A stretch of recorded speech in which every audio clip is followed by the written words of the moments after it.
process with the corporate executives.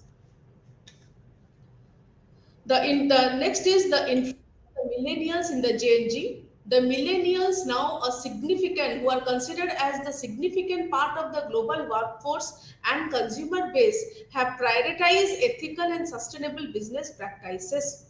So nowadays, these millennials are willing to pay a premium for the products for socially responsible brands. There are different important companies who are suppose say we have food delivery people.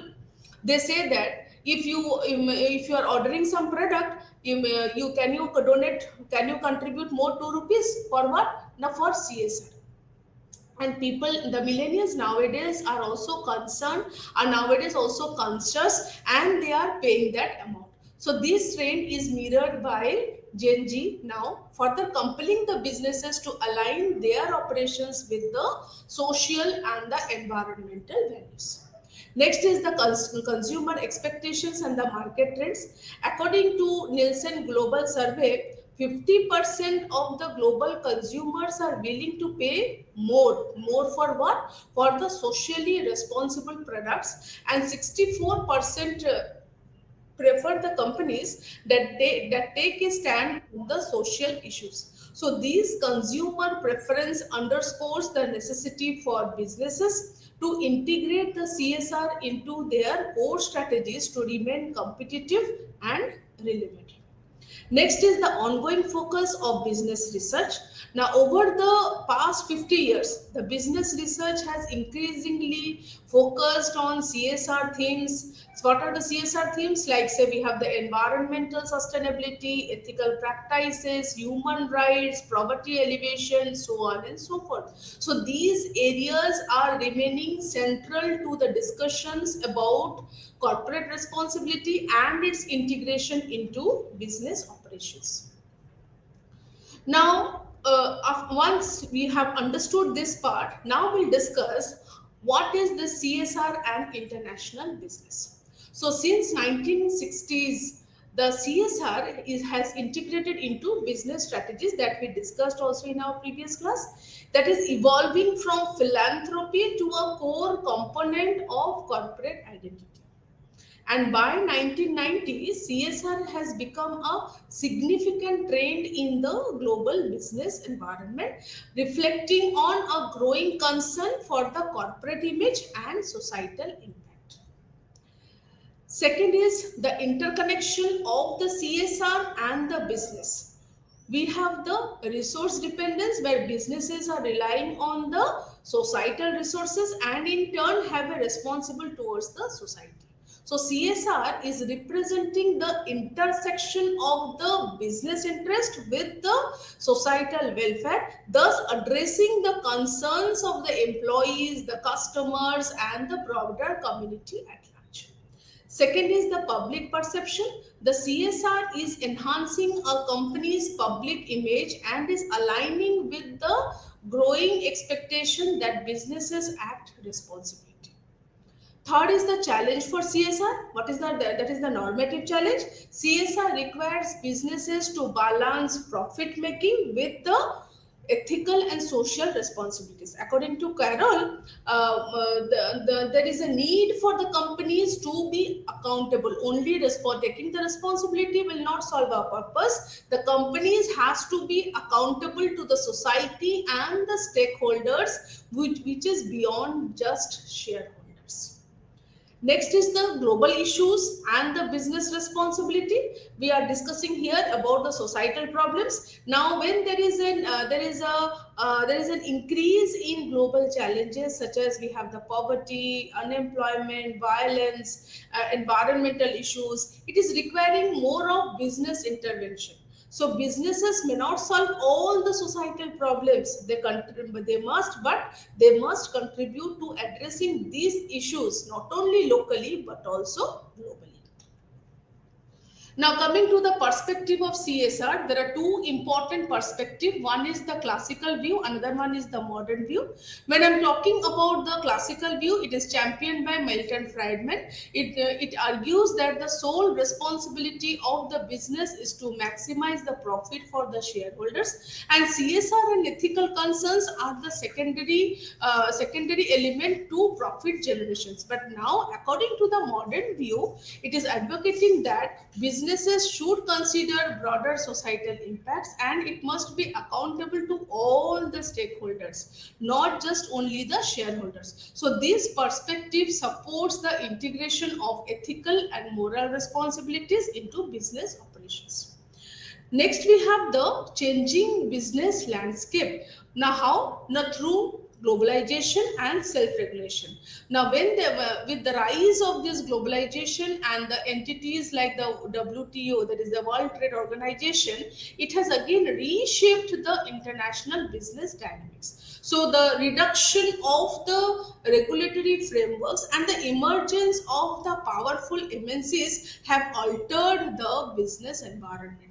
Now, coming to the self-regulation, many of the MNCs have adopted self-regulation, recognizing the need for ethical behavior and societal trust. So, as business powers grows, the expectations for responsible practices also grows. Next is the role of the 21st century consumers. We will discuss here about the ethical consumption. What is ethical consumption? Now, more consumers, particularly the millennials and the Gen Zs, are prioritizing the socially responsible and ethical products. So, and they are willing to pay a premium for the brands that align with their values, which are societal in nature, which are responsible in nature. Next is the consumer expectations. The businesses must maintain ethical standards and transparency such that it can build trust and reputation in the competitive market. So, if you are failing to do so, it will lead to a loss of the consumer trust and market position, and your product may not be accepted in the long. Now, what is the necessity for the CSR? Now, the necessity for CSR here again, we can discuss under building of the reputation and trust of the company. That is for global businesses, maintaining ethical practices and transparency. Maintenance of transparency is essential for the long-term success of the business and consumer loyalty. Now, what are the challenges in CSR adoption? Despite the pressure, some businesses still focus on still focus on profit maximization, risking negative public perception and consumer trust. So, CSR is not merely a trend, but it is a fundamental aspect not only of traditional but also of today's modern business strategy. So companies must integrate into CSR such that their core operations is meeting with the consumer expectations, it is addressing the societal issues, and it is ensuring sustainable development. So neglecting the CSR responsibility, if you are neglecting the CSR responsibility, it will jeopardize your business reputation and your survival in the global market will be at risk. Next, we'll discuss about a very important and happening concept in this unit, which is CSR and Sustainable Development Goals, which is called as SDGs. So, what basically is SDGs? We'll first discuss. Then we'll discuss how we are relating CSR with SDGs. So in 2015, the United Nations has introduced these SDGs. It is basically a comprehensive framework which is aiming at addressing the global challenges and thus promoting sustainable development. It is proposed by United Nations Secretary General Ban Ki-moon and is adopted by 193 countries on September 25th, 2015. And these goals are designed to be achieved by 2030 and are encapsulated in the agenda of 2030 resolution. So, what are these what are the core dimensions? So the SDGs are structured around three important core dimensions for sustainable development. What are they structured for? First is for the economic growth, the growth of the economy. Second is for the protection of the environment, that is the environmental protection. Third is for the social inclusion. So these goals, these 17 interlinked goals are very, very important, because if you can't, are very important to understand. If you can't understand this, it will be difficult for us to incorporate, and it will be difficult for us to attain its success by 2030. So the 17 important interlinked goals are, first one is no poverty, that is eradicate extreme poverty and reduce the overall poverty rates. First important SDG is no poverty, that is eradicating extreme poverty and reducing the overall poverty rates. Second is zero hunger, achieve the food security and improved nutrition and thus promote sustainable agriculture. Third is good health and well-being, ensure that people live healthily and promote well-being at all the ages. Fourth one is the quality education, that is providing inclusive and equitable quality education, promote lifelong learning opportunities for all. Fifth one is gender equality, achieve gender equality and empower all the women and girls. Next important SDG number 6 is clean water and sanitation, wherein we are ensuring availability and sustainable management of water and sanitation for all. Seventh important SDG is the affordable clean energy. We need to ensure access to affordable, reliable, sustainable and modern energy. Next important SDG number 8 is decent work and economic growth. That is promoting sustained, inclusive and sustainable economic growth, full and productive employment and decent work for all. Ninth one is industry, innovation and infrastructure, that is building resilient infrastructure, promoting inclusive and sustainable industrialization, thus fostering innovation. 10th important SDG is reduced inequalities, wherein we reduce the inequality within and among the countries. 11th important sustainable development goal is the sustainable cities and communities. We need to make the cities and human settlements inclusive, safe, resilient and sustainable. Number 12 SDG is responsible consumption and production, wherein we are ensuring sustainable consumption and production patterns. 13 important 13 important element is climate action, that is we need to take urgent action to combat climate changes and its impact. So when we are talking about this climate action, we are talking about life below water, we are talking about life on land, we are talking about peace, justice, and strong institution, and we are also talking about partnership for the goals. So when we are talking about these SDGs, let me again repeat. The first important SDG is no poverty. The second one is zero hunger. The third one is good health and well-being. The fourth one is quality education. Fifth one is gender equality. Sixth one is clean water and sanitation. Seventh one is affordable and clean energy. Eighth one is decent work and economic growth. Ninth one is industry, innovation and infrastructure. 10th one is reduced inequalities. 11th one is sustainable cities and communities. 12th one is responsible consumption and production. 13th one is climate action. And this one climate action. And when we are talking about the climate action, we are talking about what type of climate action we need to take. Number 14 is below life below water. When I'm talking about life below water, we are discussing on conserving and sustainably using the ocean, seas, and marine resources. Number 15 SDG is life on land, that is protecting, restoring, and promoting sustainable use of terrestrial ecosystem, managing the forest sustainably, combating desertification, and halting and reversing the land degradation.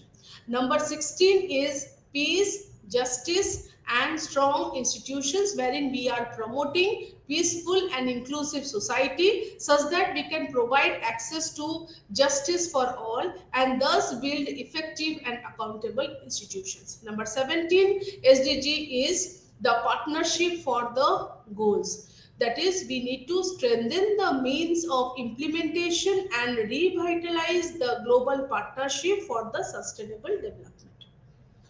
Now, how are we going to link this CSR with the SDGs is another very important aspect. What we have to do now, we need to understand that CSR acts as a catalyst for achieving our sustainable development goals through economic dimension. That is, CSR initiatives are aligned with the SDGs such that decent work and economic growth, that is goal number 8, and industry innovation and infrastructure, that is goal number 9, can drive sustainable economic development and innovation. Second is the environmental dimension. When I'm talking about the environmental dimension, the CSR practices are addressing the climate action, that is goal number 13, responsible consumption and production, goal number 12, and life below water, goal number 14, thus helping in mitigating the environmental impact and promoting sustainable resource use. Next is the social dimension. When I'm talking about CSR and SDG, CSR efforts are focused on gender equality, that is goal number 5, quality education, goal number 4, and no poverty, goal number 1, thus contributing to social equity and inclusion. So how are we going to collaborate across the sectors? What are the sectors? The government, that is we are formulating the government is formulating the policies and frameworks such that they can support the CSR and SDGs. The businesses, that is implementation of CSR strategies such that we can align with the SDGs, leverage the resources and influence to drive sustainable practices. Civil societies, we advocate for monitoring the CSR activities, thus ensuring accountability and alignment with the SDGs. Public, we are engaging in and supporting the CSR initiatives, making informed choices, thus contributing to sustainable development. So there is a urgent need for action. What? Now, given the escalating economic, environmental, and social challenges that is faced globally, including poverty, climate change, resource depletion, integration of the CSR with the SDGs is now very vital and is crucial. So business play a very important role in addressing these issues, thus driving the progress towards SDGs through their responsible and sustainable practices. Now we'll discuss how these SDGs and CSRs are seen in India. Now, in the historical context, we discuss that in ancient India, social responsibility was embedded in trade practices, that is managed by the powerful Shrenis, reflecting the historical precedent of business responsibility. Today, CSR and SDGs are closely intertwined, with India committing to achieving SDGs, which is set forth in the United Nations Agenda 2030. Now, what is the commitment of India to the SDGs? Now, in the global agreement, that is India, along with the 192 other countries, have adopted SDGs in the year 2015, September 2015, committing to achieve 17 goals and 169 targets by 2013. 2030. National alignment. The Government of India has integrated the SDGs into its national development agenda, thus ensuring its policies and initiatives are addressed and address the global goals. Now we can also we have also incorporated this CSR mandate in India. Now through different important acts and different important funds, this is being done.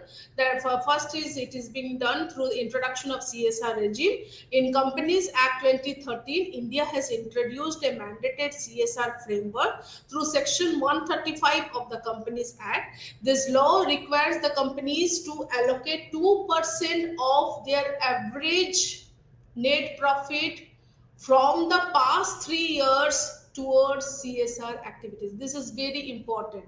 Now, in this law, the companies are allocating 2% of their average net profit from the past 3 years towards CSR activities. Now, there is also a fund that has to be maintained in the company. So, the Act established a CSR fund specifically for addressing the social issues, emphasizing that business must contribute towards solving the problem that is arising from their operations. Next one is the key developments of CSR practices. Now we have the strategic shifts. In strategic shifts, the number one important element is the board level oversight, where companies now have dedicated CSR committees at the board level, ensuring that CSR policies are aligned with the strategic goals rather than just philanthropic efforts. Second is alignment of it with the national priorities. The different important leading companies are aligning their CSR activities with the national agenda, such as we have the health facility, sanitation, clean water facility, thus focusing on the priority areas. Next is we have the consolidation of the products, wherein businesses are consolidating their CSR projects to achieve greater impact, moving away from the scattered efforts towards more focused, result oriented initiatives. Now, how are we going to do it? Now, through partnership with NGOs and accountability and new framework.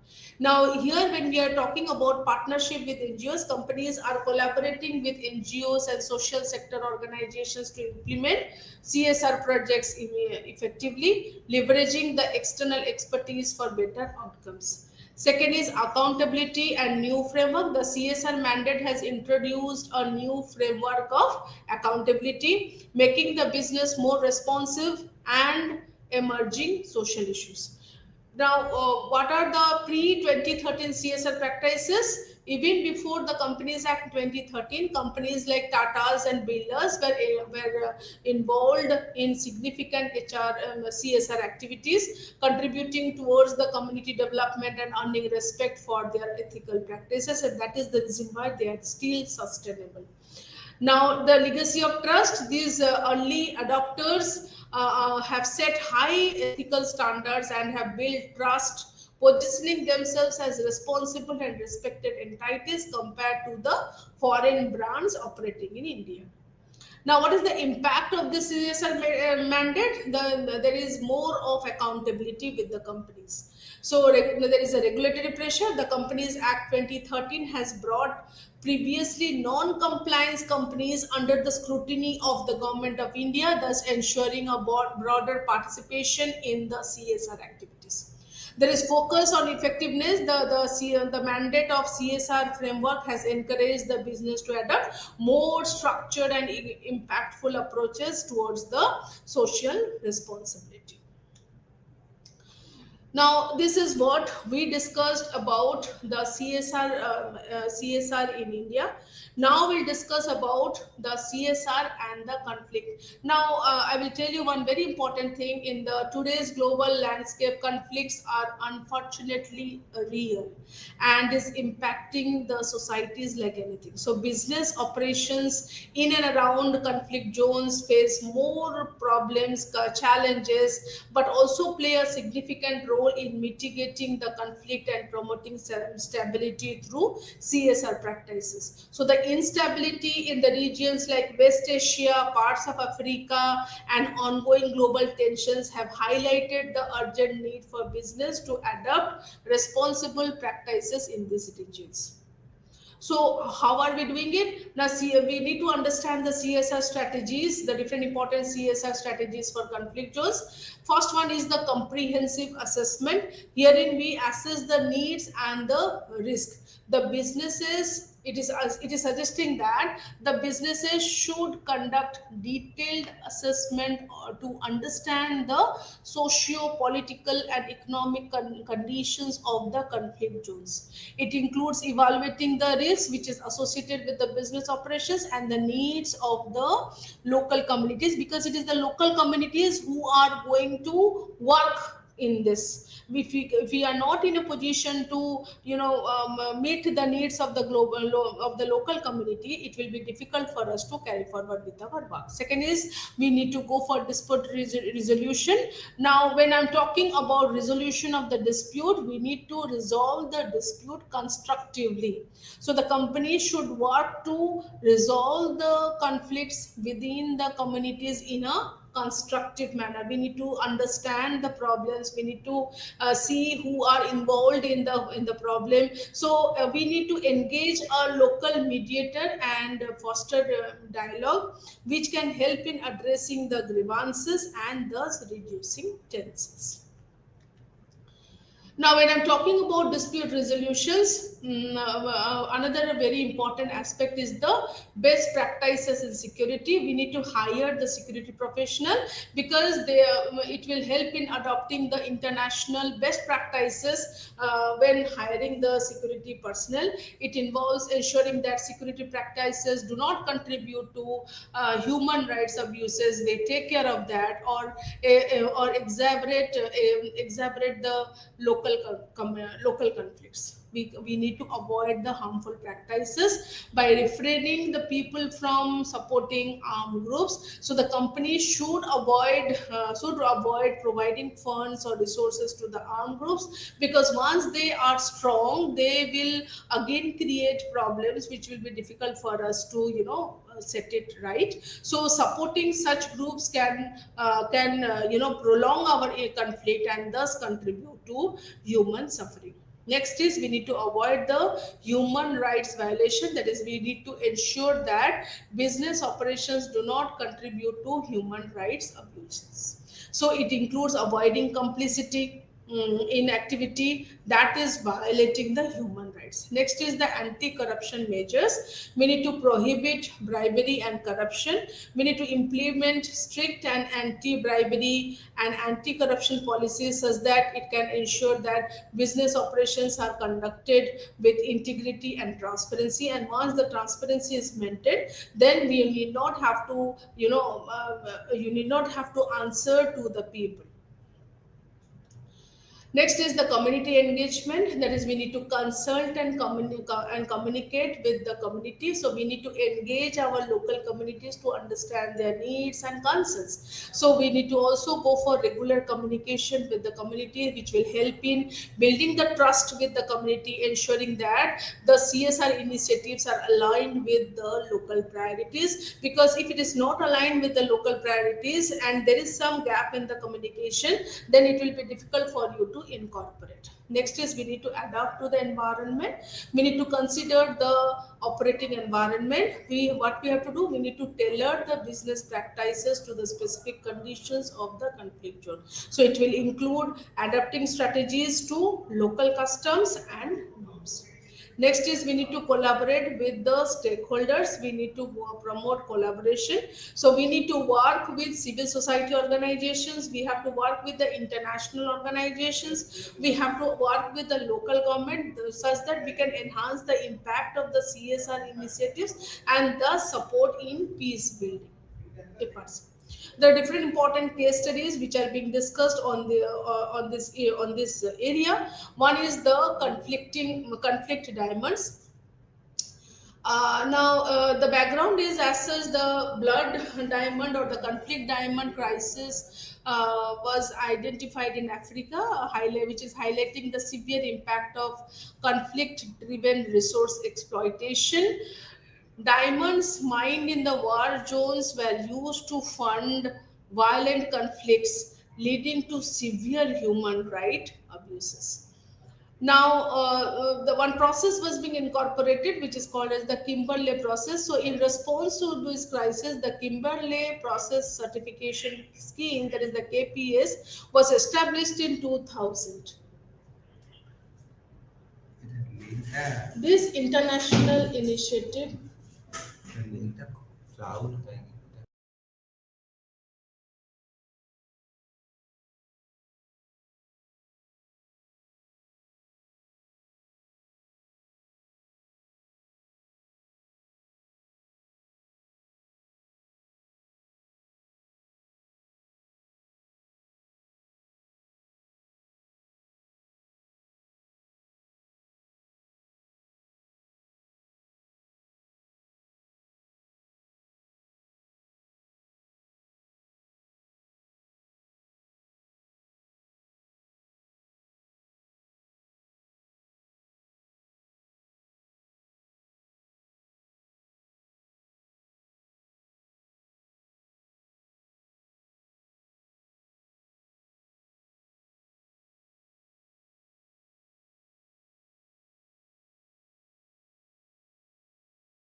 Okay. So today we'll start another very important element in this business ethics and CSR. We'll talk about CSR in the global context. Yesterday we discussed how we are how we are integrating CSR into business practices so that CSR can be an effective one.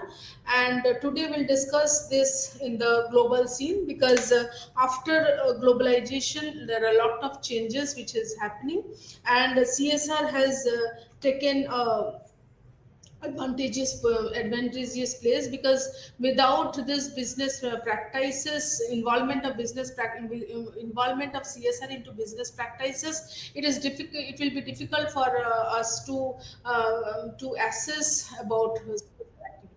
So in this unit we'll be discussing about what basically is CSR in the global scene. We'll discuss about CSR in an international business. We'll discuss about CSR and sustainable development goals. We'll be discussing about SDGs and CSR in India.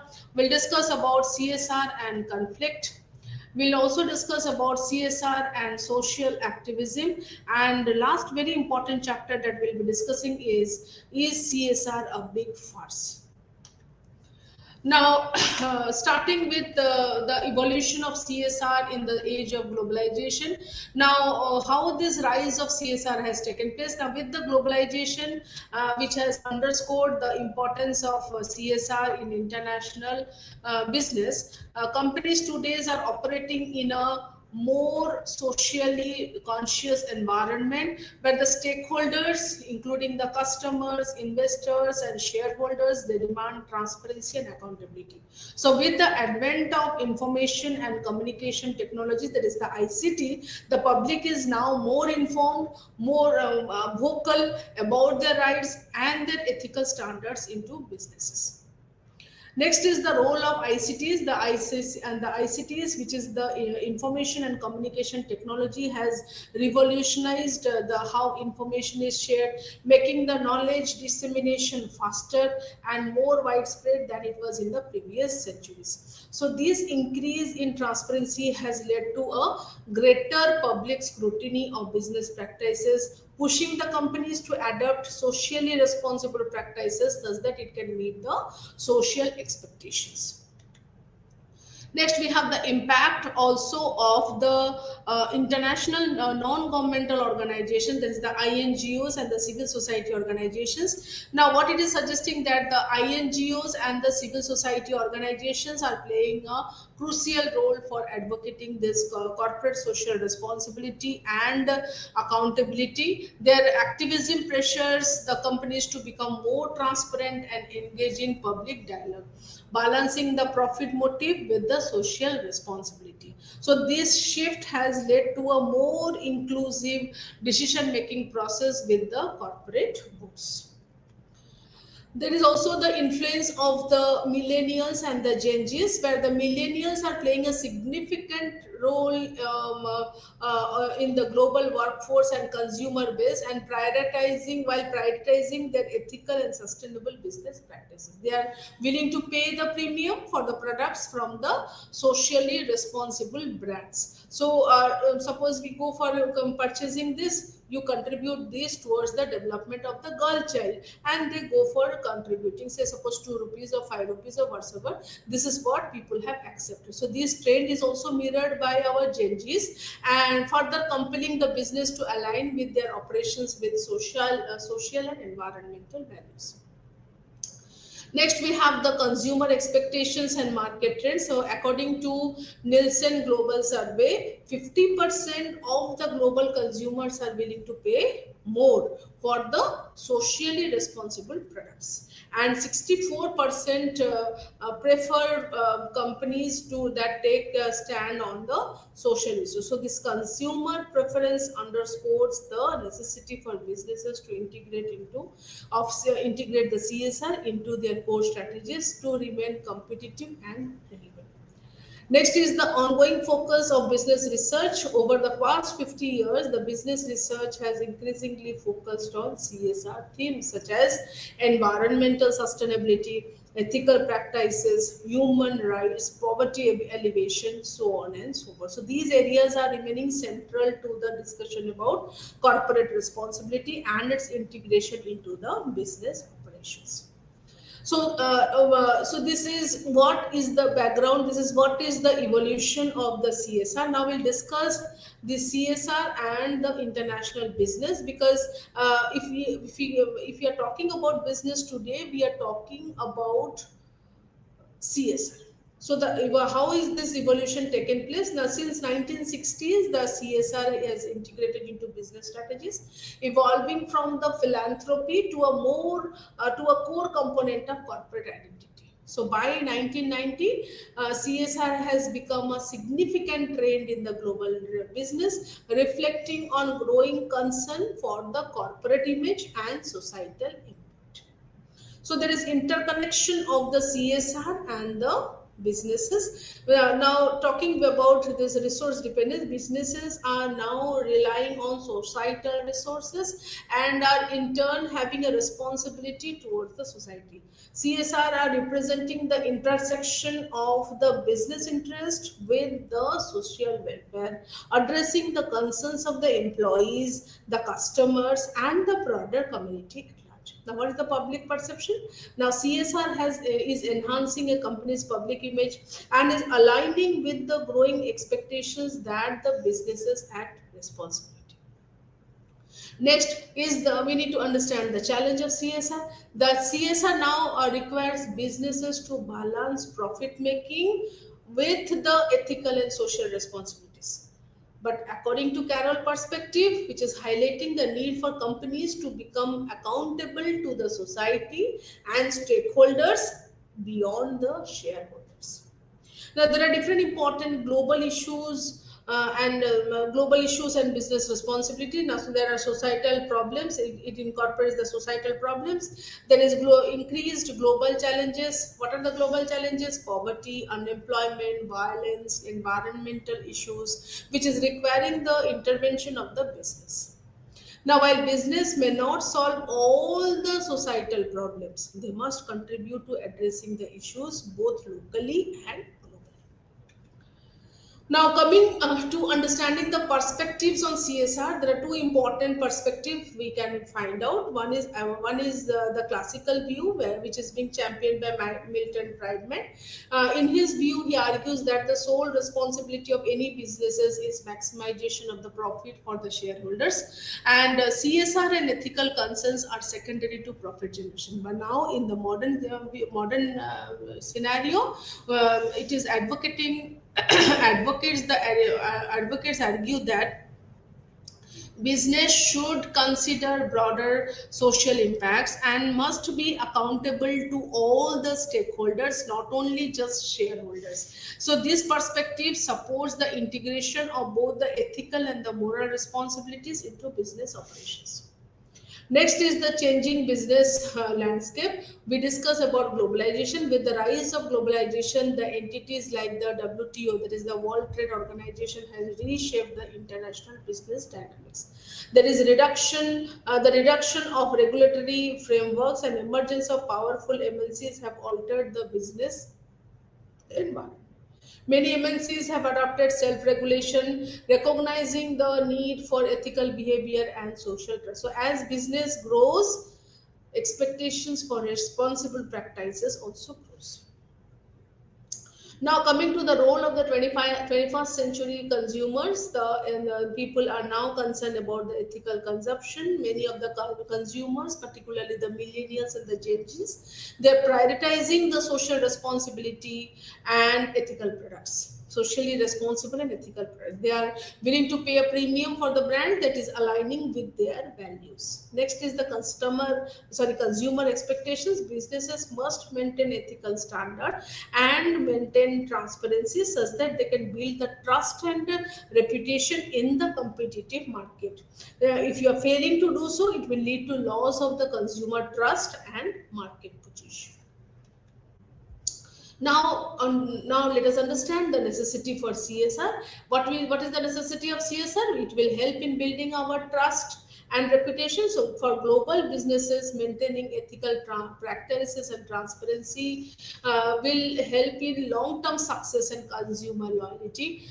There are different important challenges in the adoption of CSR that despite the pressure, some of the businesses still focus solely on the profit maximization, risking the negative public perception and consumer trust. So CSR is not only not only a trend, it is a fundamental aspect of every business strategy, modern business strategies. The companies must integrate the CSR CSR into the business operations or core operations such that they can meet the expectations of the consumer, address the societal issues, and ensure sustainable growth. So neglecting the CSR responsibilities would jeopardize the business reputation and its survival in the competitive global market.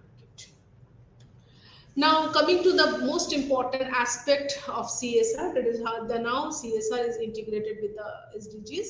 SDGs is nothing but the Sustainable Development Goals. Now, what basically is SDG? In 2015, the United Nations has introduced the Sustainable Development Goals. It is a comprehensive framework which is aimed at addressing the different important global challenges and thus promoting sustainable development. It is being proposed by United Nations Secretary General Ban Ki-moon and is adopted by 193 countries including India on 25th September 2015, and these goals are designed to be achieved by 2030 and are encapsulated in the Agenda 2030 resolution.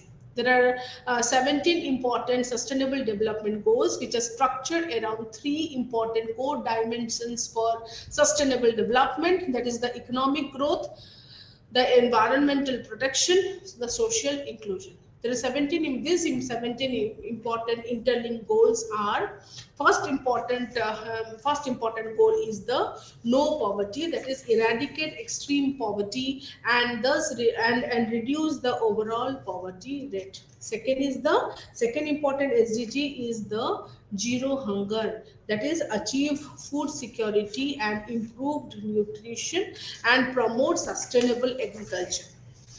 Third important element is the good health and well-being, wherein we need to ensure we have healthy lives and we are promoting well-being at all the ages. Sorry. Next is the quality education, that is providing inclusive and equitable quality education, promoting lifelong learning opportunities for all. Next important SDG is the gender equality, wherein we achieve gender equality and empower all the women and the girls specifically. Clean water sanitation, we need to ensure availability and sustainable management of the water and sanitation for all. Next important SDG number 7 is affordable and clean energy. We need to ensure the access to affordable, reliable, sustainable and modern energy. Number 8 SDG is the decent work and economic growth, wherein we promote sustained, inclusive, and sustainable economic growth, thus providing full and productive employment and decent work for all. Number 9 is the industry innovation and infrastructure. We need to build resilient infrastructure, promote inclusive and sustainable industrialization, thus fostering innovation. Next, we have the reduced inequality. We have to reduce inequality within the country and among the countries. Next is the sustainable cities and communities. We need to make the cities and human settlements inclusive, safe, resilient, and sustainable. Next important SDG is responsible consumption and production. We need to ensure sustainable consumption and production patterns. Number 13 is the climate action, wherein we need to take urgent action to combat climate change and its impact. Number 14 is the life below water, that is we need to conserve and sustainably use the ocean, seas and marine resources. They are also important for us. Next important number 15 SDG is the life on land, wherein we need to protect, we need to restore and promote sustainable use of terrestrial ecosystem, manage the forest sustainably, combat desertification, and halt and reverse the land degradation.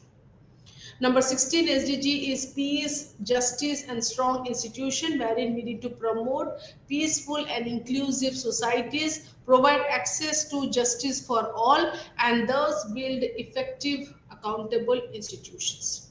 Number 17 SDG is partnership for the goals, wherein we need to strengthen the means of implementation and revitalize the global partnership for sustainable development.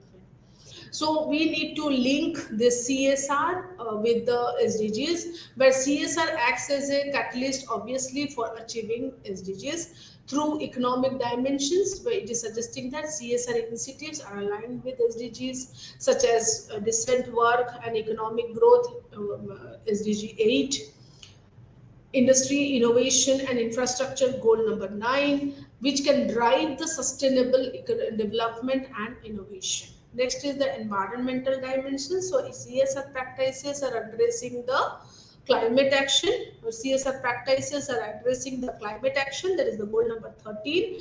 It is also addressing it is also providing for responsible consumption and production, which is goal number 12, and life below water, goal number 14, thus helping in mitigating the environmental impacts and promoting sustainable resource use.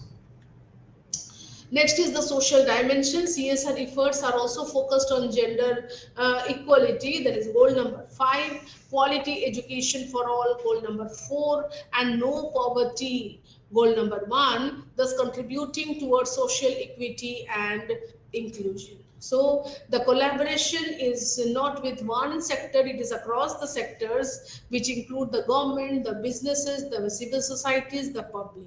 When I'm talking about the government, the governments are formulating different type of policies and framework that can support CSR and SDG. The businesses, there is implementation of CSR strategies by businesses that is aligning with the SDGs, leveraging the resources and influence to drive sustainable practices. Next is the civil society. It is advocating for and monitoring monitor CSR activities, ensuring accountability and thus alignment with the SDGs. Public, we are engaging in and supporting the CSR initiatives, making informed choices that contribute towards the sustainable development. So there is a urgent need for action, wherein given the escalating economic, environment, and social challenges faced globally, which is also including poverty, climate change, and resource depletion, integration of CSR and SDG is very important and is crucial. So businesses play a very important or a vital role in addressing these issues and driving progress towards SDGs through responsible and sustainable practices. Now discussing about SDGs and CSR in India. In the historical context, in ancient India, social responsibility was embedded in trade practices managed by the powerful Shrenis, reflecting a historical precedent for business responsibility. Today, CSR and SDGs are closely intertwined, with India committed to achieving SDGs set forth in United Nations Agenda 2013. So what is the India's commitment to the SDG? Now there is a global agreement wherein the India along with 192 countries have adopted SDGs in September 2015, committing to achieve 17 goals and 169 targets by 2030. There is also national alignment wherein the government of India has integrated with SDG into its national development agenda and is ensuring that its policies and initiatives address these global goals. Now, there is also a CSR mandate in India where there is introduction of the CSR regime. It is being provided in Companies Act 2013. Now, in 2013, India has introduced a mandated CSR framework through Section 3135 of the Companies Act.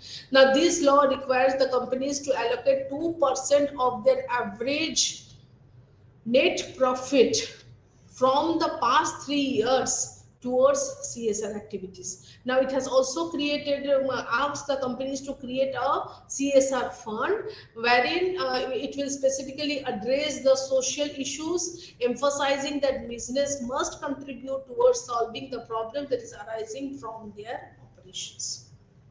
There are different important key developments that is taking place in CSR active practices. The first one is the strategic shifts. When you're talking about the strategic shift, the first important element is the board level oversight. The companies have now dedicated CSR committees at the board level, ensuring that the policies of the CSR align with the strategic goals rather than just it is giving shape in philanthropic efforts.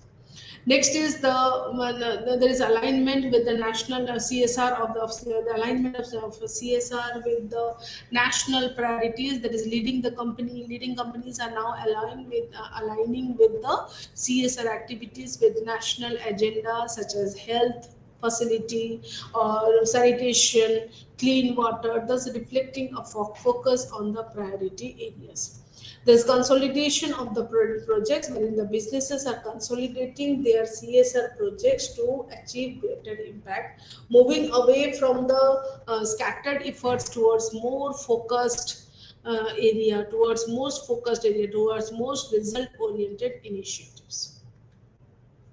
Now, this is being done through the partnership with NGOs and accountability, incorporating accountability and new frameworks. Now, when we're talking about partnership with NGOs, the companies are collaborating with the NGOs and the social sector organizations to implement the CSR projects effectively, leveraging the external expertise for better outcome. Accountability and new frameworks. The CSR mandate has introduced a new framework on accountability, making the business more responsible, accountable to emerging social issues.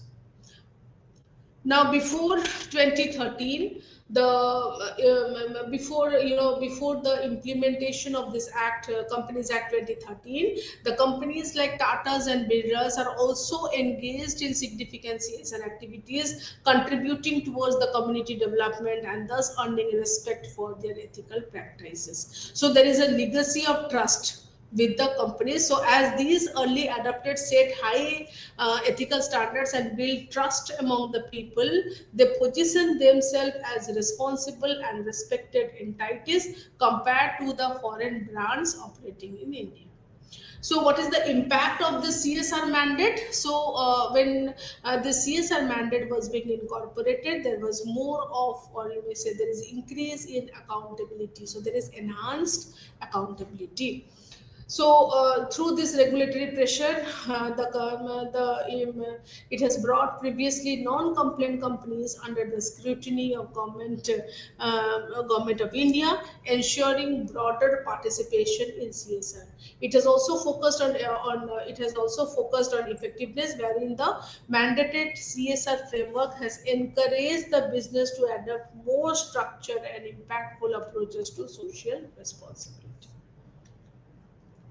Now we'll discuss about CSR and the conflict that arises. So in today's global landscape, the conflict has become an unfortunate reality which we can't avoid, and it is impacting the societies like anything. So businesses operating in and around these conflict zones are facing complex challenges, but can also play a significant role in mitigating this conflict and thus promoting stability through CSR practices. So the instability in the regions like the West Asia, parts of Africa, and ongoing global tensions have highlighted the urgent need for businesses to adopt responsible practices in these areas. So there are different important CSR strategies that are being adopted for the conflict zones. The first one is the comprehensive assessment. We need to understand and assess the needs and the risk. So business should conduct a detailed assessment to understand the socio-political and the economic conditions in these conflict zones. So it will include evaluating the risk associated with their operations and the needs of the local communities. Next is the dispute resolution, wherein we need to resolve the dispute not destructively but constructively. So the company should work to resolve the conflict within the community in a constructive manner. We need to engage our the local mediators and foster dialogue, which will help in addressing the grievance and thus reducing tensions in that particular area. We need to we need to incorporate best practices in security, because the security professionals, they adopt international best practices. The companies should adopt in terms of ensuring that the security practices do not contribute to human rights abuses and exacerbate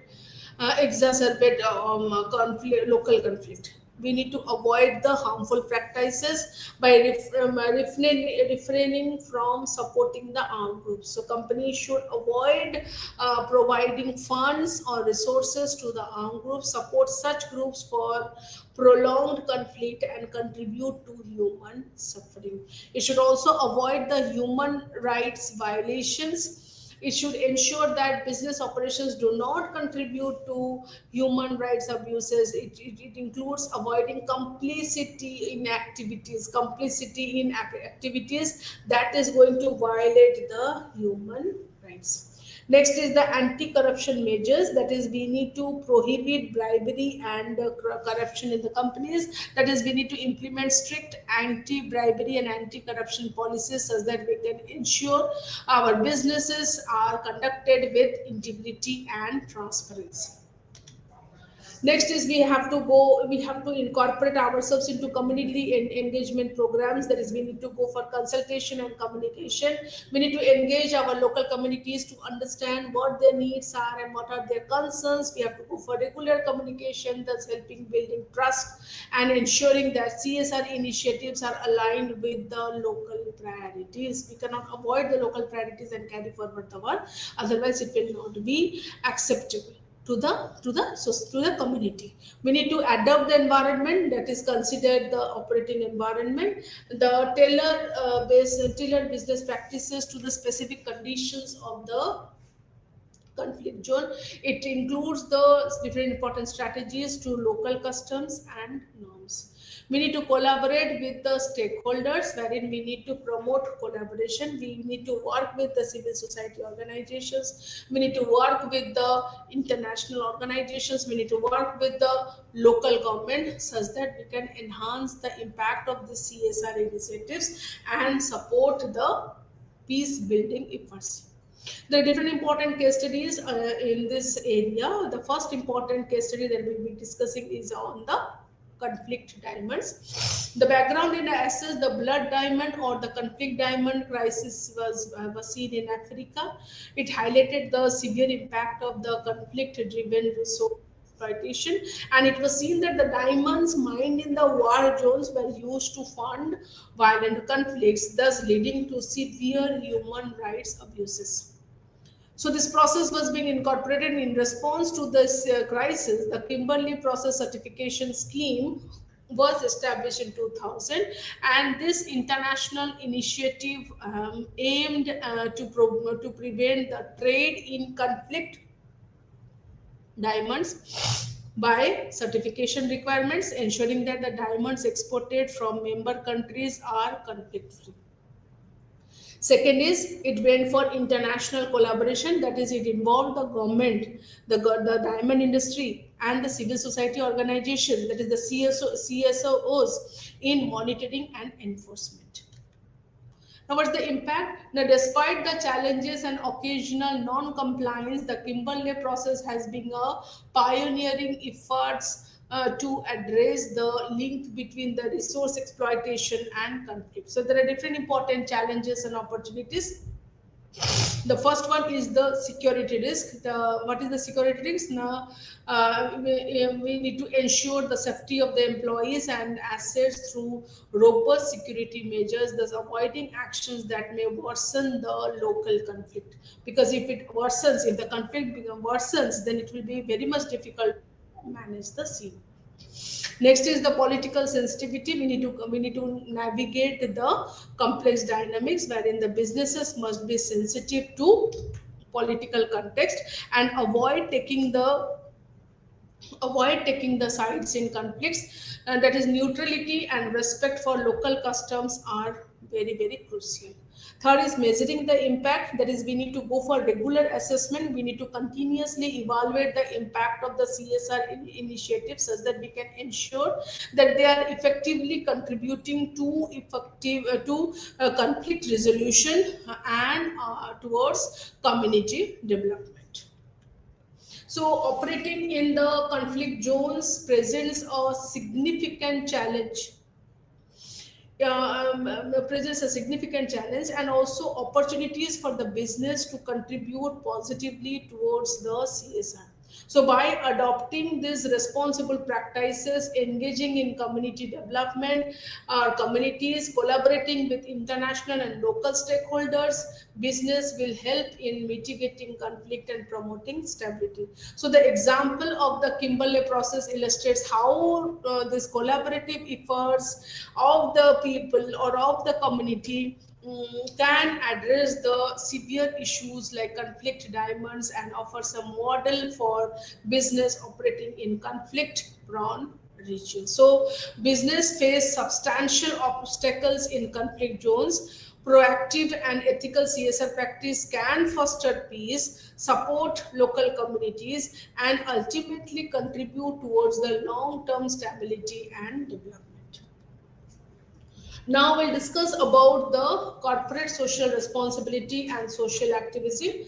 Now these are intertwined forces that is influencing the business practices today. And as the business is facing increased scrutiny, various forms of social activism challenge companies to align their operations with ethical standards and social expectations. So we need to understand the dynamics of companies that is aiming to maintain their reputation and operational success. There are different forms of social activism that is affecting the business. The first important social activism is the consumer activism, which involves consumers advocating for ethical practices in business, influencing the companies to adopt responsible behavior regarding their products and services. The second one is the ethical consumerism. Now, this term describes the practice of making purchasing decisions based on ethical. It reflects the belief that consumers should act on their own values through their buying choices. Next is the impact. The modern consumers are increasingly conscious of the CSR, which is affecting their purchase behavior. So ethical consumerism pressures the companies to improve their social and environmental practices to avoid reputational damage. Now, next important activism is the civil society organization activism. The civil society organizations act as the third force, scrutinizing both the government and the business activity. They advocate for public interest. They advocate for public interest and expose issues such as environmental degradation, human rights abuses, and corporate misconduct. So, what is the impact of it on the business? The global business are pressured to collaborate with civil society organizations to address the social and environmental issues. So, the failure to engage these CSOs or other address their concerns can lead to public backlash and loss of business. Next important activism that we'll be discussing is the shareholder activism. It involves the shareholders using their ownership rights to influence the corporate behavior. So, institutional investors, often termed as universal owners, uh, play a very significant role in shaping the company policies and practices. So, what is the impact? The shareholders can affect internal and external policies. Push for greater transparency, sustainability, and ethical practices. So, this influence is crucial for giving corporate change and ensuring accountability. Next, we have the employee activism. It refers to the actions that are taken by the employees to address the workplace issue. I will repeat, when we are talking about employee activism, it is basically the actions that have been taken by the employees to address the workplace issues. So it can include protest, it can include social media campaigns, it can be union mobilization, so on and so forth. So the Google, for example, the Google workouts in response to sexual harassment allegations exemplify how the employee activism can demand accountability from corporate leadership. So, what are the reasons for this activism? There is harassment or poor testament. Employees may act out against the mistreatment and inadequate compensation. There is recognition and rise. They may seek recognition for their work or improvement in working conditions. There is management accountability, wherein the employees might demand better outcomes from the top management and more ethical practices. So, how are we going to manage this activism? The company should listen to the employees' concern. It should address the issues of the employees constructively. It should ignore dismissing the activism, which can lead to escalating the conflicts and damaging the company's reputation. So there is a symbiotic relationship between the CSR and the social activism, because it will give rise to enhancement of corporate reputation. So how are we dealing with it? Now, by alignment of the values. So we are engaging in CSR and responding to social activism, helping the companies align with the societal values and expectations, improving their public image, and thus fostering trust. Now, we can do this. This relationship also involves addressing the stakeholders' concerns, because we can't avoid the stakeholders. So there should be proactive engagement. The companies that proactively address the concerns of the consumers, civil society organizations, shareholders, and the employees can mitigate the risk and avoid the conflict. So this proactive approach strengthens relationship with stakeholders and enhances business sustainability. Next is how we are driving this positive change through this innovation and improvement. The CSR and the social activism often drive companies to innovate the products and improve their practices, leading them towards a more sustainable and ethical business operations. But there are different important challenges and opportunities in this, so we need to balance the interest. When I'm talking about balancing the interest, it's a complex dynamics wherein the companies must balance the diverse interest of the different stakeholders while maintaining profitability. If the stakeholders are not convinced with your productivity or with your activity, it will be difficult for you to attain profitability. So it requires a careful strategy and communication to manage the conflicting demands. Next is we need to ensure genuine commitment, that is avoiding greenwashing, where the business must ensure that their CSR initiatives are genuine. They're not just superficial, as we say that we are going to plant a tree, tomorrow you forget about it. So that should not be done. So authentic commitment to societal or social and environmental responsibility is crucial for long-term success. Next is we need to go for building the partnership, that is the collaborative efforts. That is, we need to partner with the civil society organizations, engaging with the shareholders, and addressing the employee concerns collaboratively, which can lead to more effective CSR strategies and positive outcomes for all the parties involved. So CSR and social activism are the crucial components of the modern business landscape today. So business must navigate these interconnected forces by embracing ethical practices.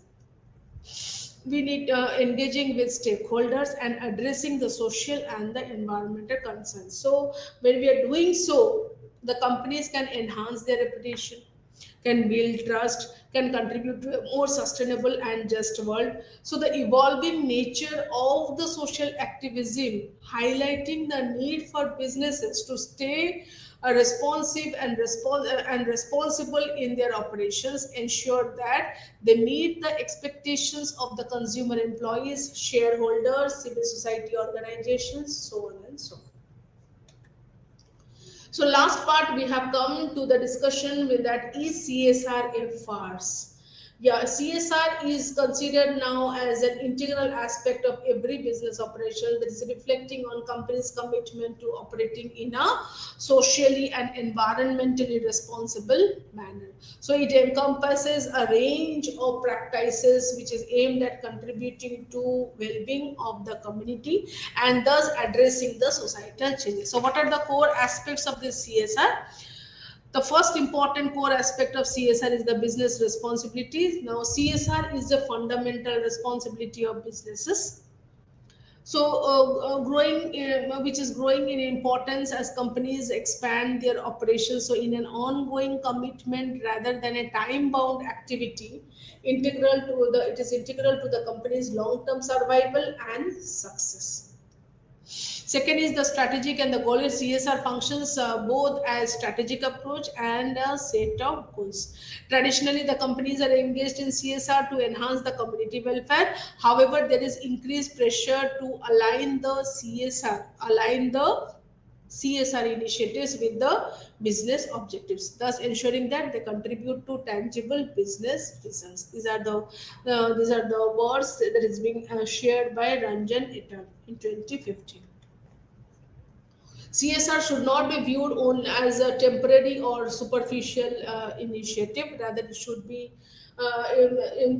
there should be continuous commitment. So, in a continuous process, it should embed in business operations that is reflecting the company's commitment to social and environmental issues as long as it remains operational. There are different important controversies and criticisms relating to this. So, despite positive intentions behind CSR, it is often met with the skepticism and criticism. So, what are the criticisms of CSR? The first one is it is perceived as a farce. Critics argue that CSR is something a facade for businesses to obscure their profit motives and cover up operational issues such as labor abuses, environmental damage, and other misconduct. Some view CSR initiative as superficial efforts rather than considering it to be genuine contribution to societal well-being. So, according to Professor Anil Karnani's perspective, he argues that the belief that a company will act in the public interest and profit from doing so is fundamentally flawed. He suggests that the businesses are unlikely to sacrifice their profit for public causes. And the CSR initiatives often serve to enhance the corporate image rather than effect in the real change. So, according to Kannani, such policies may be misleading and potentially dangerous. We need to understand also the philanthropy versus the strategic integration. There is a growing concern that CSR is often treated as a philanthropic activity rather than a strategic element of business. So many companies still approach the CSR as a form of strategy or goodwill rather than integrating it into business strategy. So, what is the role of management in CSR? There are different important things that one has to keep in his mind. The CSR initiatives can be effective and meaningful. They require strong support and integration at the top management level. So, there are different important points for effective CSR in the organization, in incorporation of CSR in the organization. The first and very important thing is the executive responsibility. Any successful CSR program are often dedicated to have executives responsible for overseeing and implementation of CSR initiatives. So this ensures that CSR is not just only the peripheral activity that we do, but it is a core part of the company's strategy. Second is the coordination with the top management. There has to be a active cooperation between the CSR professionals and other management, top management people. So effective CSR will require the alignment of the overall business activities and active participation from the highest level of management.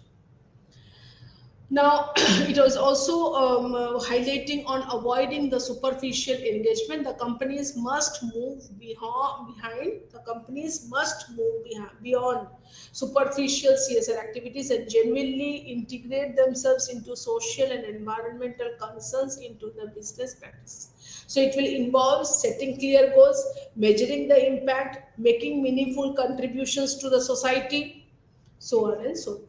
So these are some of the important points that one has to keep in his mind such that we can contribute towards the effective CSR in the. So in general, we discussed that whenever we are talking about CSR, it is not farce nowadays. Rather, it is important to be incorporated. And if it could be incorporated well, the company will foster, the company will develop. And as the company develops, the society develops. And as the society develops, the nation develops. So in this unit, we discussed about CSR.